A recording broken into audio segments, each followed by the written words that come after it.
New at 6, an Atlanta woman attacked by a fake flower delivery man. The suspect caught on camera walking up to her home with a large bouquet. The victim says he tased her with her 2 kids inside the home. And tonight she says her attacker still on the loose. CBS 46's Tori Cooper spoke exclusively to the victim about the terrifying encounter. Good evening, Tori. Good evening, Alan. Sabrina says that this camera you see above her garage caught someone pulling up here for more than 16 days straight. She says during the course of that time, the individual in that car was able to study her whereabouts and therefore develop a very sophisticated plot to get inside her house. It's a knock at the door. Sabrina says she will never forget. I'm terrified right now just because I'm a single mom. I don't live with a man. So now it's like, I'm calling my older boy because hey, you want to live with me? I'm scared for my life.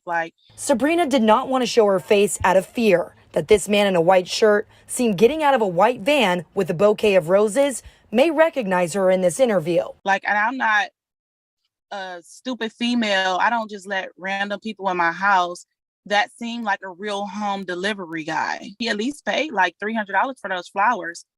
Sabrina says when she answered her door, the man asked if he could come in to set the flowers down. He set them down. When he turned around, he pointed something at me. It looked just like a gun, and I was getting tased probably for 10 seconds. She managed to remove the taser from her stomach, run upstairs to get her gun and her 2 sons, ages 5 and 10. She called 911. But the man already took off. I never stepped foot back into that house when I left. Sabrina then took another look at her surveillance cameras and noticed different cars pulling up to her house at different hours to survey the area. Her camera also caught this man in a mask, dressed as an exterminator at the door just days earlier. He was there looking. He was sizing up the cameras. Sabrina hired a private investigator, Sergeant Jay Graham, who says he checked every flower shop in the area, but couldn't tie the bouquet in question back to one location. But he did discover that this man was not looking for wasps, but rather looking at the cameras outside. I hope somebody got some information and find them.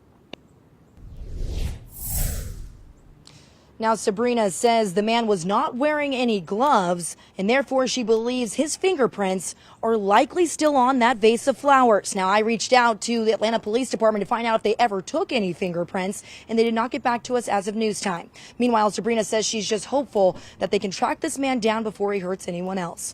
Live in Buckhead, I'm Tori Cooper, CBS 46 News. Thank you, Tori.